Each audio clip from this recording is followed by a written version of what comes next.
Hello, good afternoon and welcome. And yes, we're back. It's Thursday, the 1st of April. This is no joke. We are here live in the studio, our virtual studio. I think we're up to week 5, Nick, and we're having some great guests on the show. And we've got another fantastic lineup as well. So what's been happening, Nick? How's your world been this week? Good. Thank you very much for asking, David. Very, very good. I do like the start of a new financial year. Very much. I like a new year, and I like the start of a new financial year. Always lots to kind of reflect on for the year, and also plenty to plan. And no doubt, plenty of you out there running businesses, a bit frantic at the moment, kind of putting everything to bed for the last financial year, and getting excited about what's to come. Yeah, and do you know what? It's going to be quite interesting because for some, I am sure they've had probably some of the best, months, probably the best year of their life. Some have really benefited from the global pandemic, dare I say, these unprecedented times. They've managed to pivot, they've concentrated and focused on a niche market, and they've done extremely well from it. But on the flip side, we also know that some businesses have had it tough. Times have not been great. They've been locked down, unable to open the doors. Certainly in the hospitality industry, public houses. I mean, there's lots of us out there. If you like a drink, some of you might not, of course, but, want to get back in, hold that pint glass, stand at the bar, have a chat with your friends, make friends with a person standing next to you. And, it is coming. I promise we are going to get back out there and be able to socialize, but it's going to be very different when we get back out there, I'm sure. And how is it going to affect businesses? What does the new financial year look like for these businesses that have been in troubled times? Yeah, for me, business is very, very much about relationships. Right? Most businesses, you talk to anyone who's in sales, the chances are they're in the relationship business. Right? And suddenly it becomes, it's different. How do you develop relationships? I'll be banging on the blooming door of the pub when the chance comes when they can open the blooming things, because I want to have conversations with people, and ideally I want to have conversations with people face to face. I also look forward to you and I getting into the same studio, right, and just letting the fun kind of explode around us. Yeah, for sure. So it has been a real challenge for organizations to develop, especially new relationships. It's hard enough to keep hold of the relationships you've got at the moment, but new ones, and hopefully we'll ask our guests today what they're doing about developing new business relationships over the last 12 months, where it's been really tough. Yeah, and you know what? I work with a lot of businesses like yourself, Nick, and we know, that business can be lonely, even, running our own businesses. And it doesn't matter if you've got a business partner or you've got employees. Sometimes as the owner of the business, it can be quite lonely and daunting as well as exciting. But sometimes we need, that shoulder to cry on, that shoulder to lean on, that someone to celebrate, when things are just going well within our business. And lockdown has kind of, it's kind of supposed to be like the pressure pot, the lid's on and it's bubbling away inside, and we just want to explode. We want to kind of shout about it and what's going on and stuff like that. So I'm hoping, I really am, as lockdown starts to ease, we can see some normality, whatever that looks like, come back round. And we get that time to, have them conversations again, but face to face rather than always through a camera. Here's a question, right? If you're listening right now, the show's all about you, by the way. So comment, question, fire anything you want at us, and we'll happily give you a shout as the comments come flooding in. Here's the question. When you get the chance, right, when some of the restrictions are lifted, what's the first thing you'll do from a business perspective? I've heard this question answered. What will you do when you're free to kind of go out and about again? But what will you do? What will your business do when the restrictions have been lifted? Are there going to be a lot of business parties going on, or are the expense accounts going to take a pounding because everyone's going to lunch? Don't know. Let us know. What are your plans? As soon as you can, as soon as the pub's open, for example, what's your business going to do? What a great question. I think we should ask that question when our guests come on as well. What are you going to do when you're allowed to go out there and be it celebrate, go to the pub, go for something to eat, but from a business side of things. For me, it's a really great question. I don't really know. There's so much I want to do. But I just think getting out there and meeting up with some of my clients, maybe because we haven't seen each other face to face for so long, it would be nice maybe to go out for a coffee, a slice of cake, maybe, could be something a little bit stronger if it's in late afternoon or early evening, and maybe a meal or two as well. That'd be great, just to rekindle some of those relationships that are still really strong, but they've lost some of that personal touch. Yeah, I think those networking groups that are really missing a breakfast with 30, 40, 50 businesses all having conversations at the same time, or those groups that traditionally get people together to talk about business. I think they're going to be in demand. Right, just the opportunity to get out and physically see someone, right, and say, "Oh my God, let's do a deal." We don't even there doesn't even need to be any money in it. Let's just do something. Talking of breakfast, Nick, doing a bit of digging around as you do, and I come across this. Is this what your next business breakfast is going to look like? Now it's quite obvious what it is, but if you're listening to an audio version of this, let me describe it for you. This is Heinz baked beans on top of 2 Weetabix. Yes, you heard me right. They're Weetabix biscuits with Heinz baked beans poured over the top. Now, is that a love it or loathe it? Is that Marmite? Is that going to be kind of a very divided nation? And just to be very clear on this, because when we saw this, when Nick and I were talking about it, we were like, sitting there scratching our head. Is this an April Fool's prank, being the 1st of April? I thought it was. I thought it was an April Fool. But it's not. It's not. We've done the research. This started back in February time. Now, either Heinz and Weetabix got together and said, we're going to make this a really good April Fool's prank, and we're going to catch people for the next month and a half. But from research that I've looked at, it's no prank. These are generally people are putting Heinz baked beans. I love beans, by the way, but I'm not overly keen on Weetabix. They're all right. There's other cereals out there I prefer, but putting the two together, come on, guys. This just can't be. This can't be real. I'll tell you what. If your issue with Weetabix is they're a bit dry, there's a solution. There's a solution. I tell you what, right? And we knock it. I've not tried it. Right? Maybe before next week, right? We need to try it. And I haven't got any Weetabix at the moment, so I might have to try beans on a different cereal. No. That's our challenge, mate. There's our challenge for the week.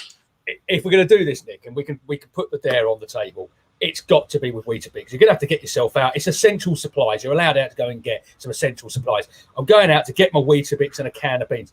And to make it more fun, Nick, what I want you to do is I want you to go into your local supermarket, and I want you just to buy and only buy, and I want photographs, a can of beans and a packet of Weetabix. And that's what you've got to do, right? You can't have any other shopping mixed in. Weetabix and beans. And beans and Weetabix. If we can beans and Weetabix. This time next week, there should be a lovely image of me with my beans and Weetabix, and then maybe another image of me chowing down for breakfast. Do you have the beans cold or hot? That's the other question. Oh, good. I tell you, I've got to have them hot. Mate, this is hard. This is sounding hard enough as it is. I don't know what I've got myself into, really. I should have kept stum. I shouldn't have said a word. You should have done, because you lured yourself right into that one. Also, talking about April Fool, I don't know if any of you guys got caught out there by your family, by your friends. Maybe you saw something on the internet and you fell for it. But I come across this one as well. It's Heinz Schmoop, and this is innocent smoothies bottled up with the tomato soup, but obviously they're saying we've got strawberries in there and bananas as well.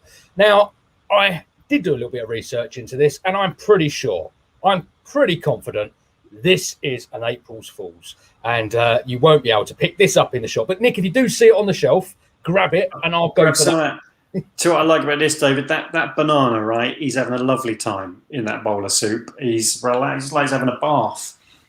Brilliant. If I come across it, I will add that to my breakfast menu.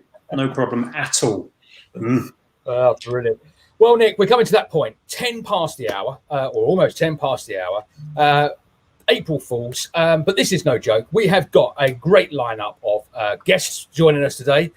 Very shortly, we're going to welcome our first guest. He's sitting back in the green room. He's prepping up. I can see him like Rocky sitting back there, getting ready and roaring and motivated to come on the show and tell us about his journey. A very interesting journey from university to winning some funding through great pitching, through to launching his first business, and now absolutely smashing it and doing extremely well. So we're going to hear more about his story. But first, let's go to a quick ad break, and then we'll get him on the stage.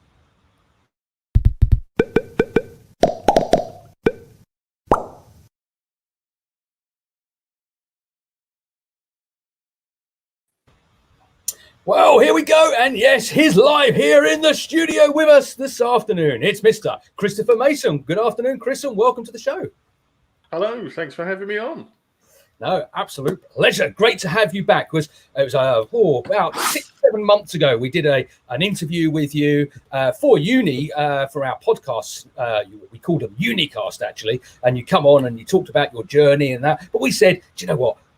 The journey never ends there. It's always great to get people back on the show. And this one we wanted to do live because Nick and I just love live. Anything can happen, and probably will at some point and catch us out. Has done with tech and stuff. Talking of tech, Chris. Talking of tech. You're a tech guru. Don't worry, I'm not going to put you on the spot and start getting you to fix, computers that crash and stuff like that, blue screens or anything like that. But that is what your business is, which we'll get to. But just give us a little bit of background about Chris, and we'll explore it a bit further, because I know you've got some really interesting hobbies and stuff like that. But universities, let's take it from that point. You can go back further if you like, but university sounds like a good starting place. Yeah, university was quite a while ago, before talk of beans and Weetabix. That's just it was pot noodles then, though. Yeah, pot noodles and that. Yeah. Not a fan of beans, if I'm honest. Weetabix I can deal with, but university. That was quite a while ago now. I sort of sit there and look at the date and think, how have I sort of been doing this for so many years now? And it is years. It's not just months that I've been out of university. But yeah, so I spent a bit of time up in Cambridge, at Anglia Ruskin up there, where I did my undergrad in information security and forensic computing. So I probably spent a bit more time drinking and partying and eating pot noodles than actually on my university work. But fortunately enough, in 2017, I had the opportunity to return to Anglia Ruskin and do a master's. And that changed everything, absolutely changed everything. That was where I got my start with Jeccl. It's where I first met David and then met Nick a few months later up at Wembley. That was a while ago now. Wow. Yeah, that was such a sort of big turning point in my life, not just for, work-wise, now that I work for myself and that sort of thing, but for my mental health as well, and getting out there and sort of taking every opportunity that sort of presented itself. And it's sort of led me to where I am now.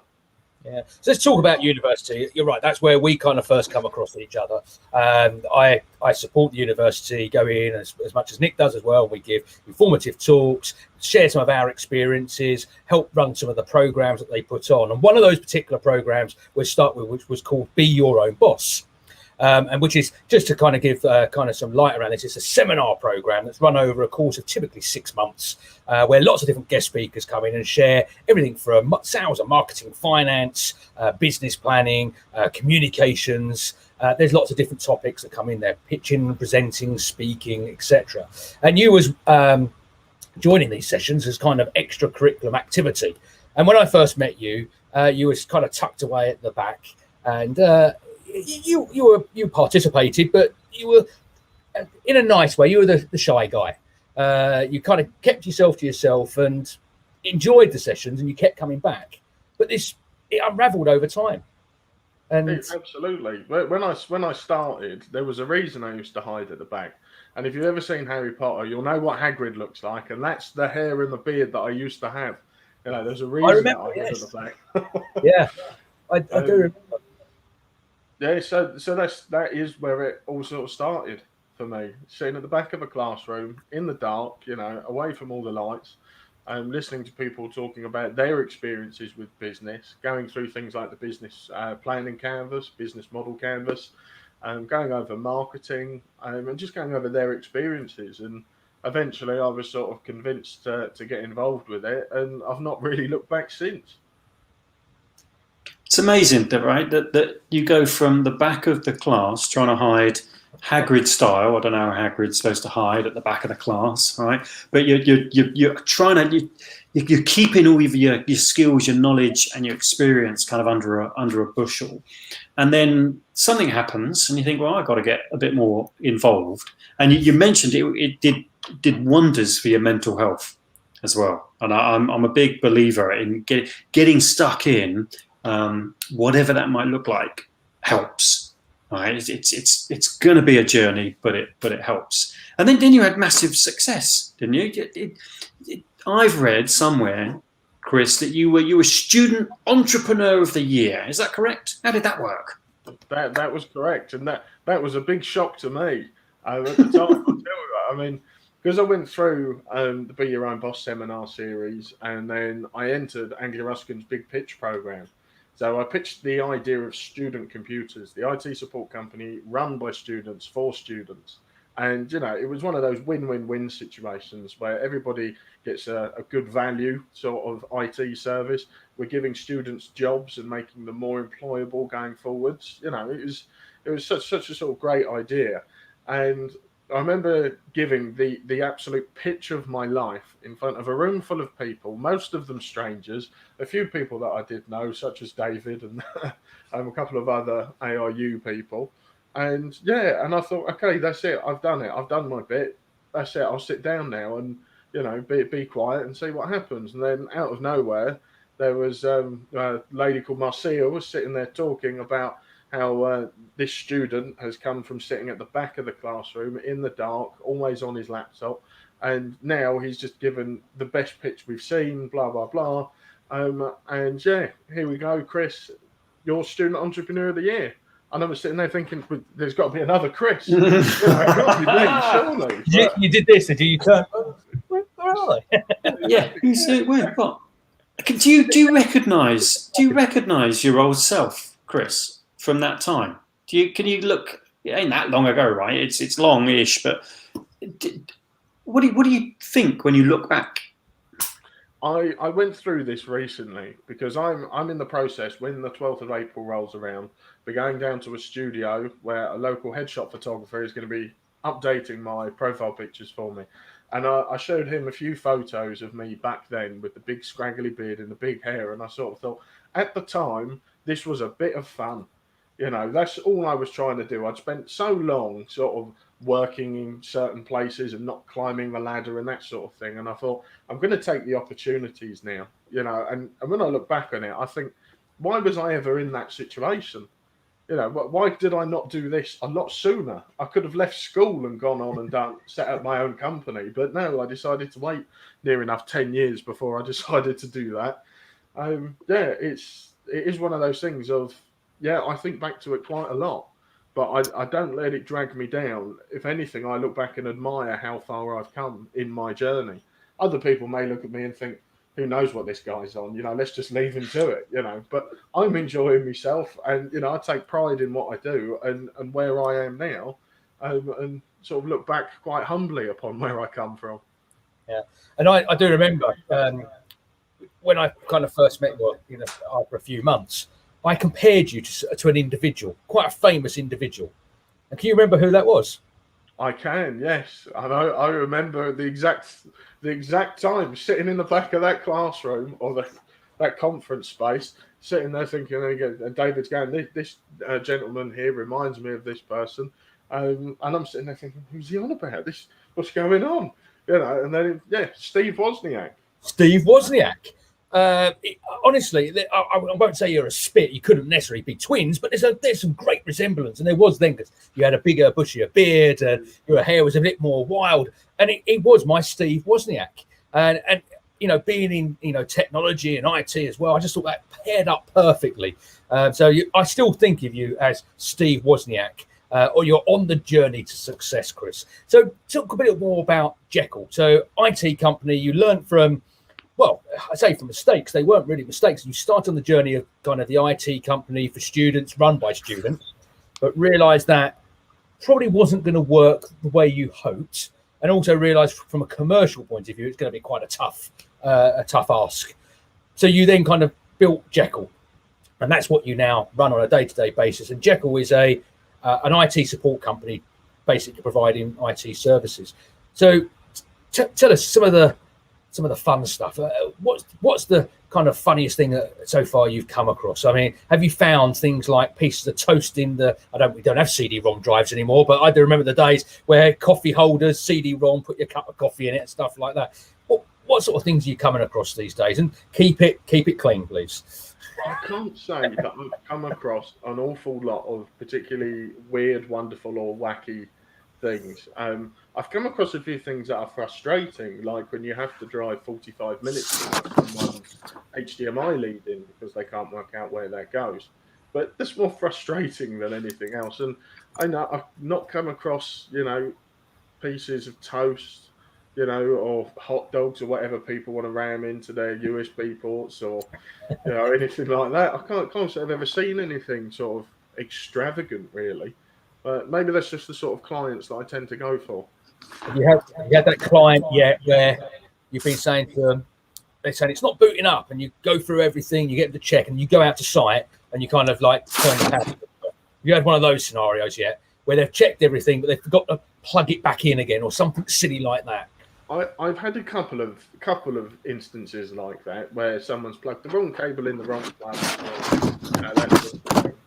or where they've had their monitors the other way around, where they've taken their computers home because of the pandemic, and they've plugged it all in, and then their monitor that was on the left is now on the right, and the one that was on the right is now on the left, and they end up sort of just lifting it over rather than just going into display settings and changing which way round it is. I've had a few things like that, and the occasional plug that wasn't switched on, but it's not a common occurrence. So what's the biggest issue, Chris? If you did one thing, right, all you business owners out there, you're teched up to the hilt, what's the one best bit of advice you'd give us? What are we most of us getting wrong? So the biggest thing for me would be make sure that you have a backup. That's really, really sort of essential and important. But also make sure you install your updates. They are there to improve your security, improve your functionality, and things like that. So updates are quite important, I would say. And if in doubt, get yourself a trusted local IT guy who can help you out. So backup for sure. All right, I'd imagine there's people in the audience kicking themselves right now, going, "Oh yeah, I should do that." All the updates, right, for sure, makes sense. And a local expert who can get me out of trouble when I've done something a bit odd, or the tech has, let's say, the tech's done something a bit odd, or as Alex Stratford has just commented. All right, thanks, Alex, for joining in. Train your staff in cybersecurity. Oh, yes. Absolutely. Now, talking of tech, by the way, I am still here. Okay. But I don't seem to be moving or doing anything. Chris, can you pop round and sort it out for me? Yeah. If you pay for my ticket to Spain, yeah, more than happy to. Well, the good news is I'm in the UK at the moment, but not in Spain. But just bear with me. Your tech's still in Spain. You sort yourself out, mate. Your tech's still over the border. Chris, I wanted to ask, and Alex raises a really good point, right? Train your staff in cybersecurity. I did read recently about that there seems to be another dent in the trust that we have in our technology. And it could be stories that we hear about cloud leaks or hacks or accessibility, that we thought we were getting this and we didn't quite get that. And I you know me, I'm a human communication kind of focused guy. And for me, our digital world seems to be diminishing the amount of trust we have amongst each other. Now, I know you do security packages, right? Do you think as an industry, from a technology perspective, we can do anything to kind of bring that trust back? To be honest, I think there is an issue with trust. There's always going to be an issue, I think, with trust. But I think because of the advent of the internet, everybody has to be more honest and open and more trustworthy. Because, just for example, if I take my car in somewhere for a service and they give me a bad service, I'm going to shout about that online, and that's going to hit thousands of their potential customers. So it's bringing people in trades that maybe aren't the most trustworthy or have a potentially bad reputation. Stereotypically, they're going to sell you something you don't need or don't want. They can't do that anymore because word will spread, people will talk about it. As a service provider, we have to, gain trust from our customers. And if you're going to continually, cause problems for them, it's never going to work in your favour. As far as cybersecurity goes, Alex's point is spot on, because I think it's something like 95% of cyber attacks or phishing and all that sort of stuff is down to human error rather than anything else. And that's just a scary sort of number.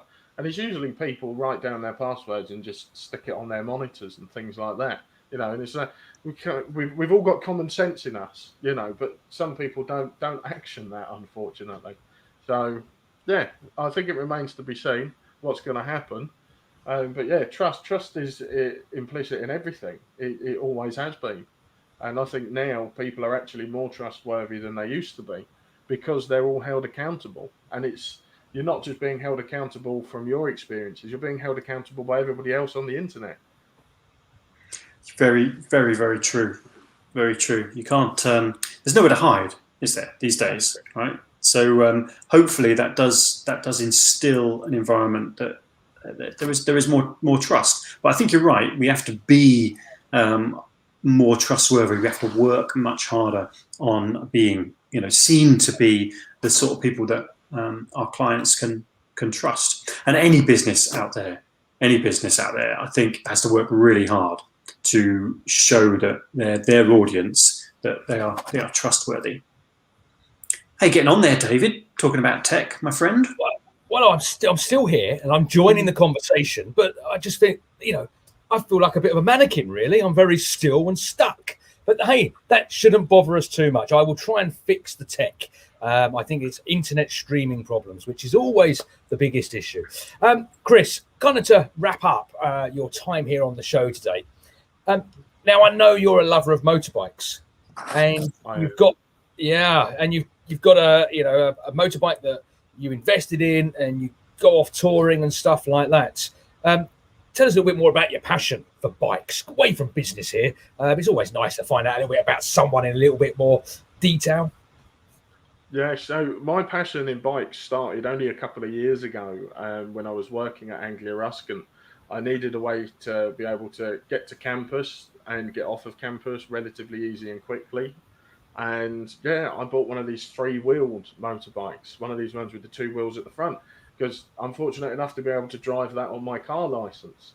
I then found out, after spending however many £1,000 on that if I do my motorcycle license, my full bike license, I can save like 600 quid off of my insurance. Well, to do the license was only about 500 quid, so it was a win-win. And that's where it started. Once I'd had a go on a bike, it was like, yeah, I want to do this, proper motorbike. And yeah, I was fortunate enough to be left some money, so I invested in a Triumph Tiger, 1200s, XCA, off-road, electronic suspension, and all that sort of stuff. And to be honest, I love it. I really wish I'd been able to get out on it more in the last year, but just with things being the way they are and being in lockdown, it's not happened. So this year, fingers crossed, if all goes well, we'll be getting away on that. Fantastic. Well, Chris, we have come to that time. We're going to have to say thank you very much for joining us on the show today. It's been a pleasure. Our next guest is sitting in the back green room, ready to come onto the show. So, Chris, have a great Easter. Enjoy the long Easter weekend. And we'll definitely have to catch up again soon, hopefully, when the time is right, for a coffee, maybe a beer, maybe something to eat. You never know. Thanks, guys. Thanks, Chris. Cheers, Chris. Good to see you. Well, Nick, let's put you centre stage because obviously I'm still a bit frozen here. I'm going to try and do a quick reboot. But let's quickly go to a quick ad break. And when we come back, we'll be bringing our next guest onto the show.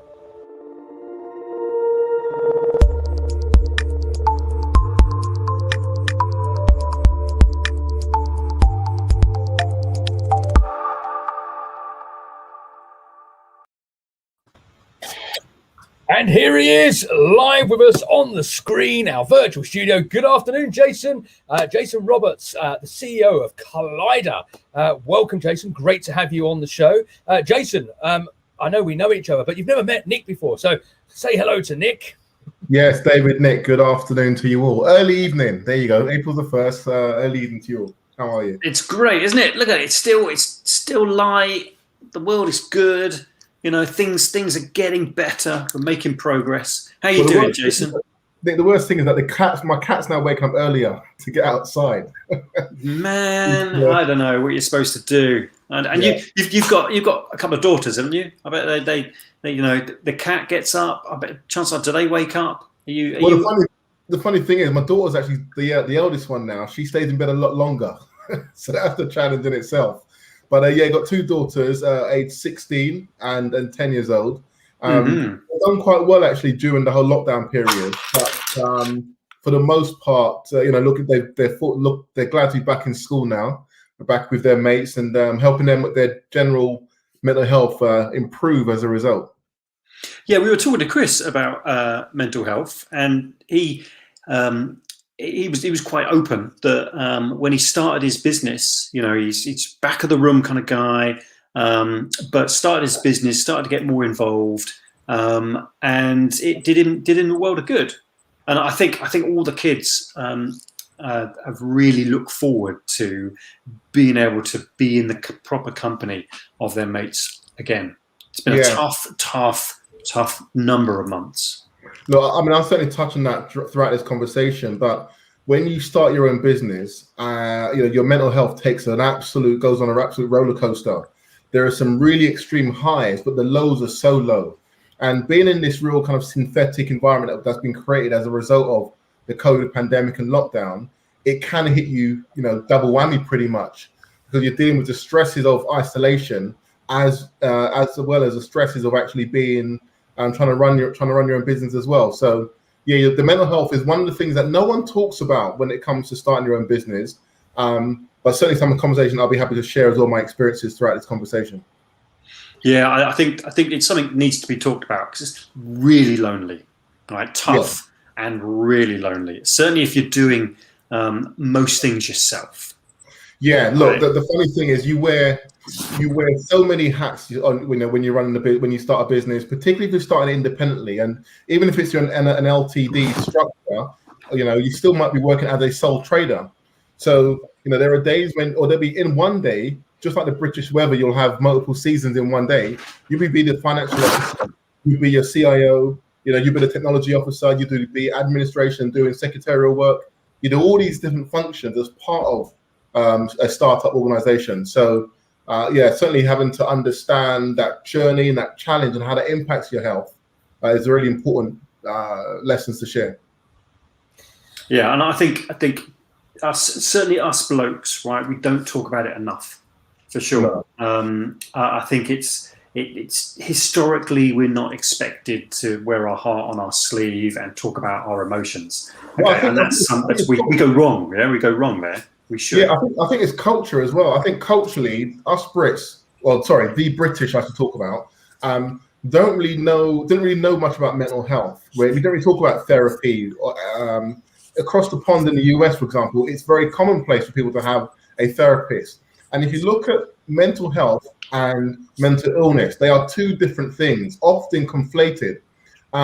Mental health is purely about understanding when you need to take a break, for example, when you're stressed out, and what to do about those things. Mental illness is obviously a different situation that requires a different level of treatment.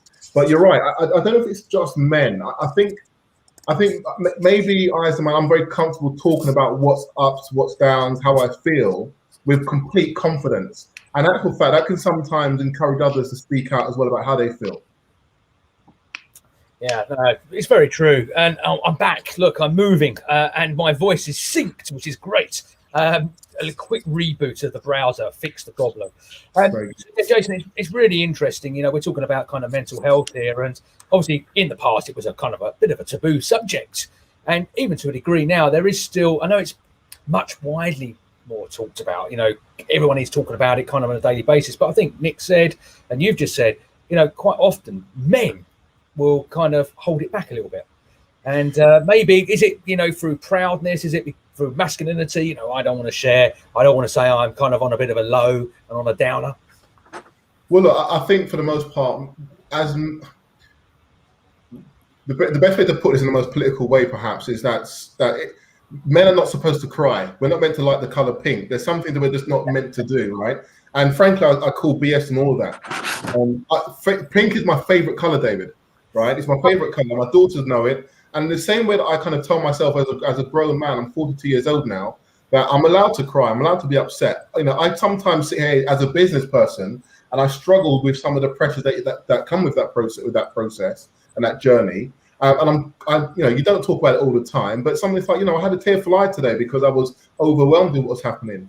At the same point, I teach my daughters as well that they can be businessman owners, they can be leaders. They haven't got to play or pander to the old hierarchy of being a nurse or being, you know, a secretary, which is perfectly great careers, but in actual fact to inspire them to do more. So from a gender neutral perspective or male and female perspective, you know, we can all do better to just kind of do away with some of the stigmas that are out there that maybe prevent men from speaking out about how they feel, but at the same point also encouraging women to do what they do best and do things they sometimes so they can't do. Do you know, when I was at school, and this is going back a few years, I'm just a little bit older than you, Jason, not quite a lot, but a little bit. The hair gives it away a bit more, probably.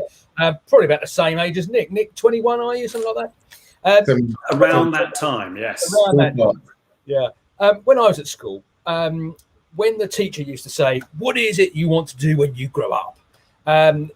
You know, all the boys used to turn around and say something, and all the girls used to have something. And it used to be kind of nurses and stuff like that. But do you know what the top, this is going back, so we're talking about the 80s, by the way, that gives it away even further. But in the 80s, what was the top career that school children wanted to do? For boys, I'm talking about boys. This would have been sort of like police officers. I would have thought that kind of career. I would have thought. Yeah. That dream, you know, if I could be anything, what would it be? Oh, for me, what was mine? Oh, you're asking the question generally. Sorry. What was yours? That's a good question, and I'll tell you what the generic version was. Well, I've always been entrepreneurial from the start. In actual fact, and I want to hear the answer to the question, right, David? One of my first inventions as a business I had in mind was the male sanitary towel. Okay. I was about 13 years old. I drew up everything. I was going to send off for a patent application as well. The idea was to put towels under the men's armpits, right? And I already knew the idea of actually branding it and selling licensing to brands like Brute at the time, Old Spice and Lynx. And the idea was to prevent having yellow stains in your shirts. So I've always been entrepreneurial from the very beginning of my career. But what's the answer to the question? Well, the answer to the question was astronaut. Lots of boys wanted to be an astronaut back in the 80s. You know, they envisaged, and going back further, they envisaged, you know, going to the moon, being a spaceman, you know, walking in space. Now, the same question, if you go and ask that today in a school of primary school children, what do you think the answer is? And this is not male and female now, boys and girls. This is generically across the whole class. What do you think now is the top job that they want to do? Any ideas? Social media expert? Yeah, you're pretty much there. Influencer, yeah. YouTuber, influencer. And, you know, it just shows how times change, and technology is obviously playing into this slightly. Mind you, you need a lot of technology to get to the moon. I get that. Have we ever been to the moon? There's a question. I'm going to put that out there. Have we ever been to the moon? Did Neil Armstrong and Buzz Aldrin land on the moon, or was it all made up in a Hollywood studio? Diverting from business, I know. But so, yeah, it's influencer. Children now they see YouTube and they see, you know, how much fun it looks. And, well, if you're in the right place at the right time, unwrapping boxes with toys in, you can make yourself $20 million a year. $20 million for unwrapping a present that someone sends you.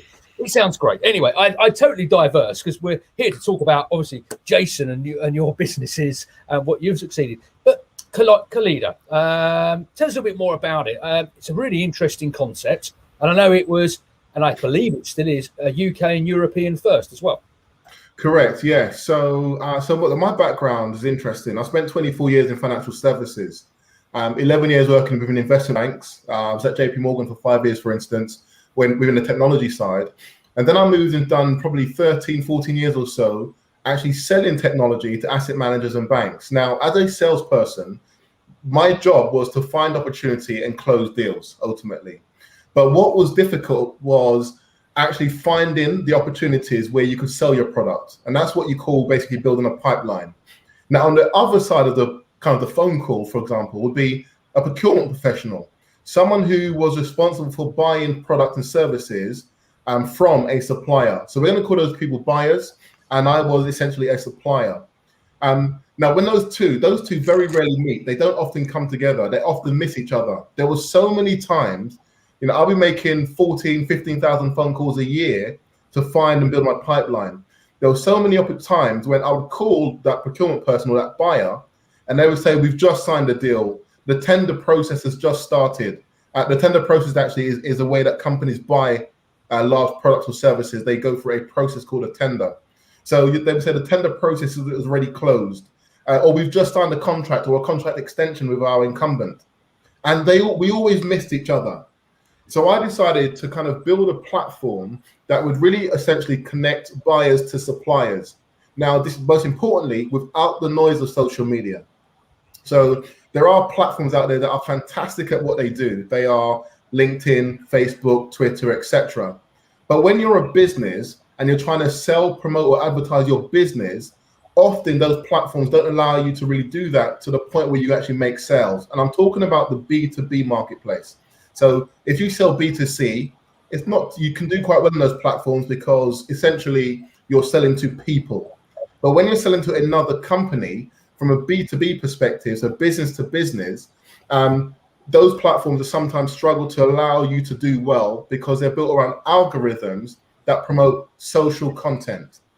So for instance, a video of a goldfish playing the violin will go viral and everyone will see it. But if I put a video about my business out there, no one cares. No one watches the video and it just plummets. And as a result, you don't get the promotion that you need. So I built a platform, the Kaleida platform, to bring together buyers and suppliers in a platform in a space without any noise of social media. And one of the key things or the key principles to the Kaleida platform, and there are 6 principles, but I'll focus on one, is that we get both public and private sector tenders flowing into the platform. And what that does is it allows suppliers to find opportunity organically and naturally without actually having to make that phone call. So that's the platform. And the reason why it's the first in the UK and Europe is because we are fully inclusive, which is really, when I talk about that, we're talking about what's called supplier diversity. So there are some companies out there who focus on minority-owned businesses or female-owned businesses or LGBTQ-owned businesses. What we do within our platform is actually we invite everyone to be in that platform. And we've found hundreds of supply. Oh, we might have lost Jason. That's it. That's what happens when you talk about the social media companies and don't give them 2 thumbs up.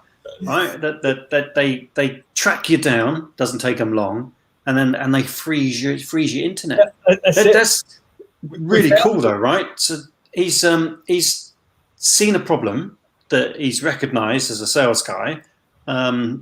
Keep missing the purchasers. Found a solution to that problem, and then that's his business. Yeah. Yes. Welcome back, man. Sorry, I'm not sure what happened just then, but I'm not sure where I got cut off, but. So essentially, and well done filling in, Nick, thank you. Essentially, we are connecting buyers and suppliers over the process of tenders. Yeah, and it is the diversity. It's not all about the diversity, but it is about that is where it becomes unique, is where it becomes different, because some of the potential customers are looking to reach out to different ethnic backgrounds, different minorities, etc. They're looking to plug into different groups because that's going to allow them to, get different ideas as well. That's how I look at it. All these different people with different ideas are feeding in, and that diversity, offers so much than, just what I would classify in some cases a box ticking exercise for some organizations. Right. Yeah. So look at it this way, right? So Unilever, I can talk about them because they are on the record of what they're doing. Okay. Unilever typically spend about £65 billion per year on procurement. However, they've set aside €2 billion per year to buy products and services from diverse suppliers. So if you're a female-owned organization or an LGBTQ-owned company or a minority-owned company or even veterans and disabled people, they've got €2 billion they want to spend with you per year.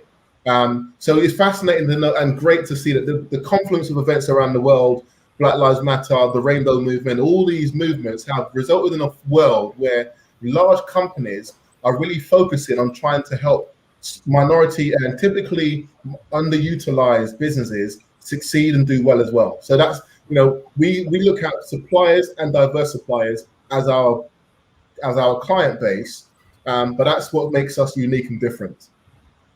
It's good. It just makes perfect sense, Jason, right? Fully inclusive. Everybody's, let's just get all the skills together. And diversity rules, right? The more I talk about it a lot, right? Cognitive diversity I talk about. You need a group of people that think differently. You don't want a load of people that think the same. Nick, yesterday I actually did a webinar focused on what's called neurodiversity, or the neurodivergent business owner.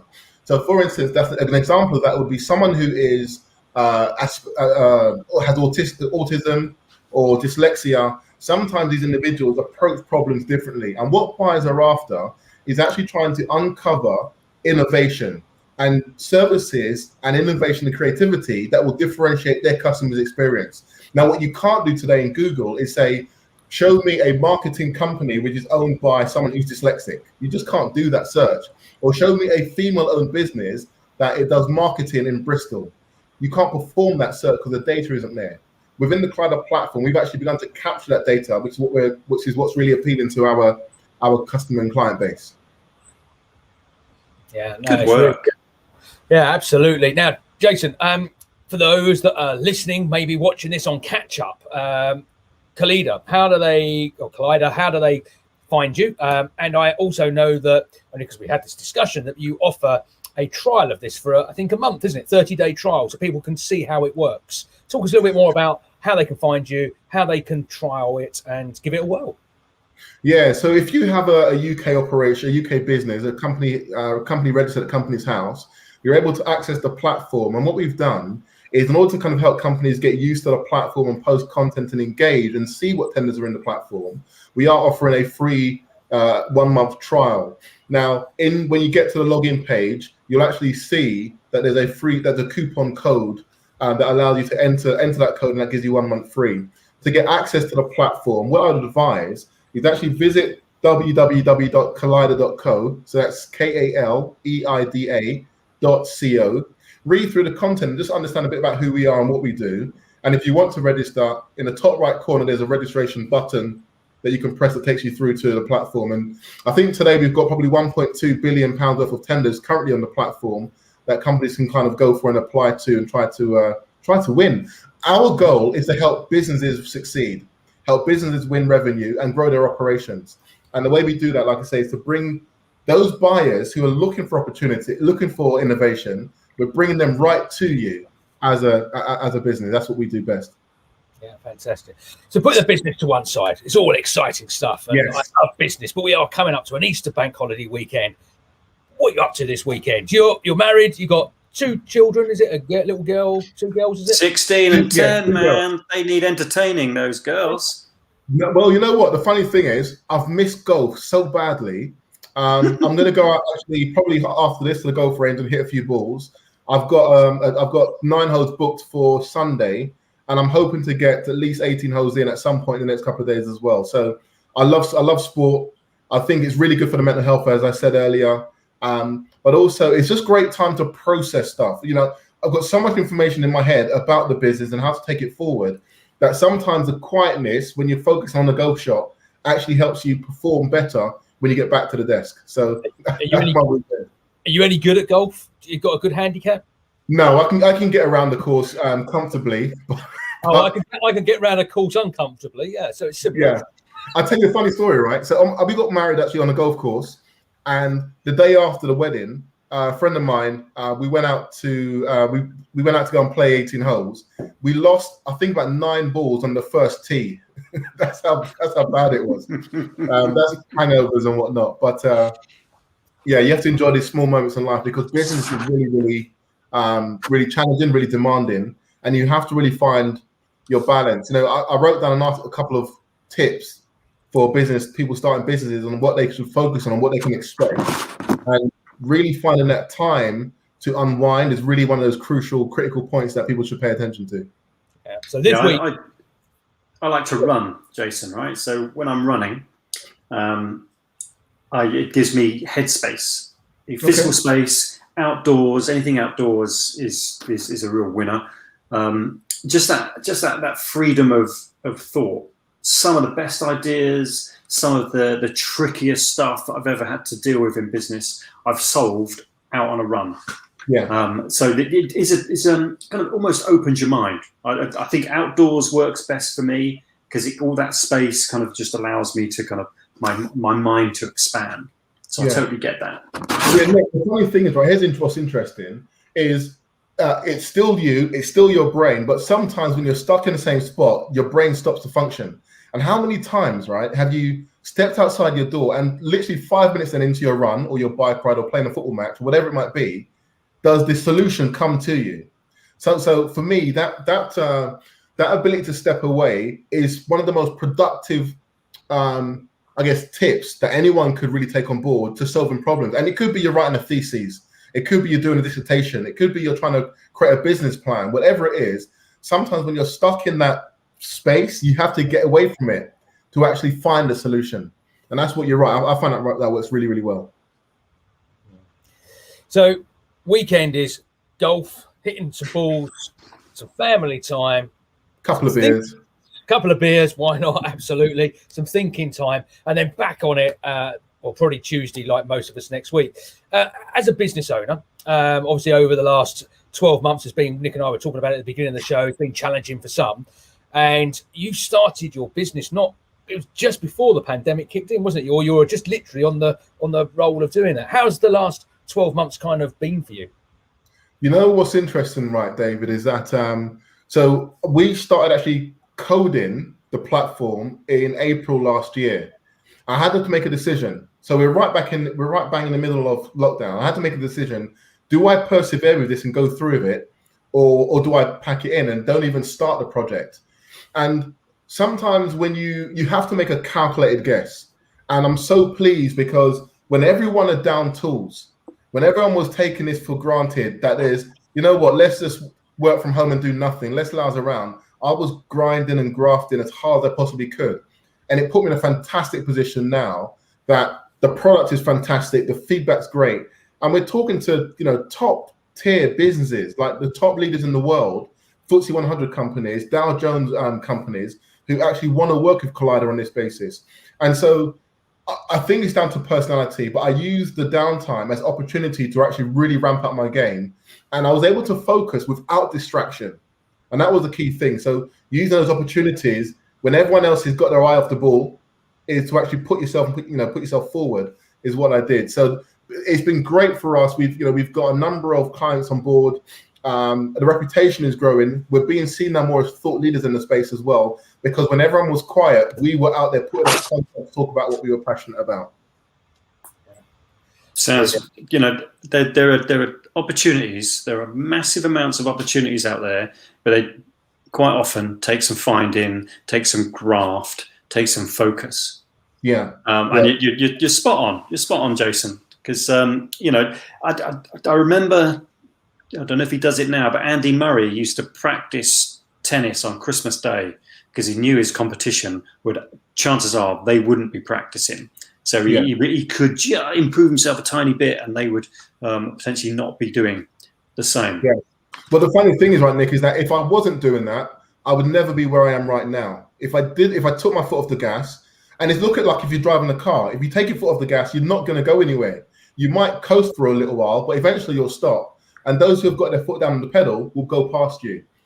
So that's my mindset. And I'm not afraid of competition. If you look at the bread aisle, right, how much you walk down any bread aisle, how many loaves of bread do you see, right? So many different loaves of bread, but it's all just flour and water pretty much. So the competition doing what they were doing didn't faze me. We knew what we were good at. We knew what we were focusing on, and use that downtime to kind of propel ourselves and put ourselves forward. So brilliant. Jason, it's been great work.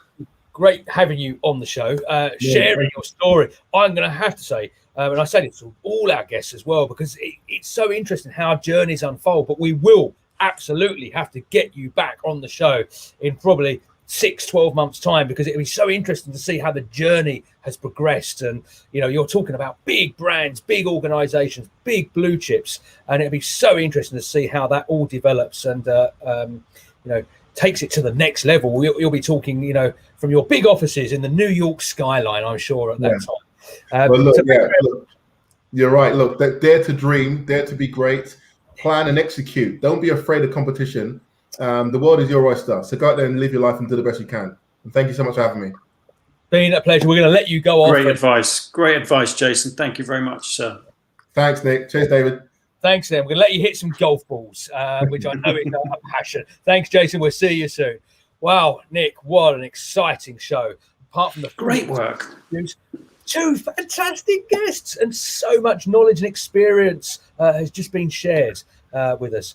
They're both sitting backstage in the green room. I'm looking forward to when we can really be back in the green room. We can, afterwards we can grab out a bottle of bubbly or whatever it is, and sit there and have a further conversations.